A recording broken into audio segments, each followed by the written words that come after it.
Selamat sore, saya Indaswira Stanggang dari kelas IKOR E Samuk 2022. Di sini saya akan menjelaskan tentang proses glikolisis, di mana glikolisis berasal dari kata gliko yang artinya gula dan lisis yang artinya penguraian. Jadi glikolisis ini merupakan proses penguraian gula 6 karbon menjadi 2 asam pirufat berkarbon. Jadi tahap glikolisis ini ada 10, di mana ada tahap yang membutuhkan ATP dan tahap yang menghasilkan ATP. Tahap yang membutuhkan ATP kita mulai dari tahap yang pertama, yaitu ini merupakan glukosa. 1 glukosa. Pada tahap yang pertama ini membutuhkan ATP, di mana glukosa akan diubah menjadi glukosa 6-fosfat oleh bantuan enzim heksokinase. Kemudian menjadi fruktosa 6-fosfat. Pengubahan menjadi fruktosa 6-fosfat ini dibantu oleh enzim fosfoheksoisomerase. Kemudian pada tahap yang ketiga membutuhkan ATP kembali dan menjadi fruktosa 1 dan 6 difosfat. Kemudian pada proses ini dibutuhkan bantuan enzim fosfoheksosa isomerase tadi. Lalu akan dibagi menjadi 2, yaitu dihidrosiaselon fosfat atau DHAP dan gliseraldehida 3 fosfat, di mana gliseraldehida 3 fosfat dan dihidrosiaselon ini merupakan fosfat yang dapat berganti posisi, di mana ini dapat berpindah ke sini dan ini dapat ke dihidrosiaselon ini. Di mana pada proses ini dibantu oleh enzim trisoma fosfat isomerase. Kemudian tahap yang keenam, di tahap ini akan menghasilkan 2 molekul NADH. Di sini akan menjadi 1 dan 3 diphosphoglyceric acid. Kemudian akan menjadi 3 phosphoglyceric acid, di mana ini akan menghasilkan 2 ATP.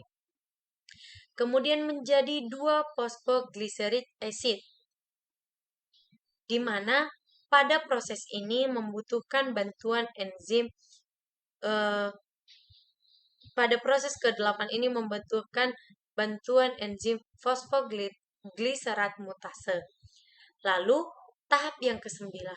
Tahap ini yang akan menghasilkan H2O sejumlah 2, di mana akan menjadi fosfopoenol pirufat acid.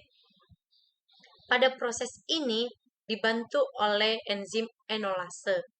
Dan tahap yang terakhir yaitu tahap yang menghasilkan 2 buah ATP kembali. Di sini menjadi pirufat acid. Ini merupakan 2 molekul pirufat acid. Ini juga 2, 2, 2, 2. Namun ini merupakan 1 buah glukosa, 1 glukosa, 1 glukosa, 1 glukosa. Kemudian dari tahap glikolisis tadi memerlukan 2 ATP, yaitu pada tahap yang pertama dan tahap yang ketiga. Namun menghasilkan 4 ATP, yaitu 2 pada tahap yang ke-7 dan 2 ATP pada tahap yang ke-10. Jadi dapat dihasilkan bahwa pada proses glikolisis anaerobik ini menghasilkan 2 ATP. Kemudian glikolisis glukosa ini yang menghasilkan pirufat acid ini akan mengalami asetil-CoA dan terjadi siklus Krebs. Dari siklus Krebs tersebut akan menghasilkan ATP dan NADH.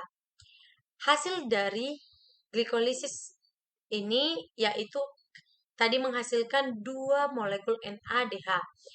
Jadi molekul NADH ini akan dibawa ke rantai respirasi Untuk memperjelas, kita lihat gambar berikutnya.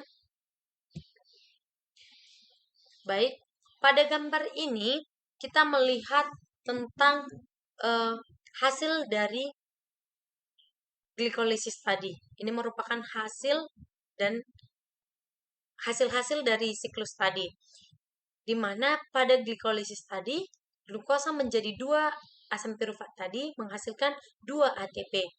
Dan 2 NADH tadi yang dihasilkan dari proses tahap yang keenam akan dibawa ke rantai respirasi, di mana rantai respirasi ini berada di mitokondria. Kemudian glikolisis ini akan melewati proses acetyl-CoA dan melewati siklus Krebs. Di siklus Krebs ini akan menghasilkan 2 ATP dan juga menghasilkan 6 NADH dan 2 FADH yang dibawa ke rantai respirasi.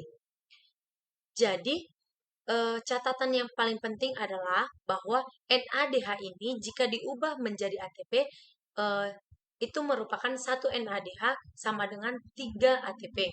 Untuk FADH itu menghasilkan 2 ATP.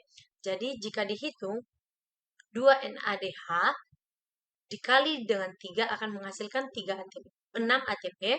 Untuk 6 NADH dikali dengan 3 ATP akan menghasilkan 18 ATP, dan untuk 2 FADH dikali dengan 2 akan menghasilkan 4 ATP. Jadi, hasil yang dapat diambil dari rantai respirasi ini, hasil ATP-nya ada sebanyak 34 ATP dari proses oksidasi fosfat. Lalu untuk hasil akhirnya yaitu 2 ATP ditambah dengan 2 ATP ditambah 34 ATP. Jadi hasilnya 38 ATP. 1 mol glukosa itu menghasilkan 38 ATP.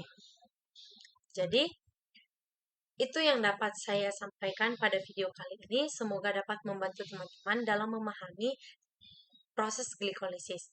Sekian yang dapat saya paparkan. Terima kasih. Selamat sore.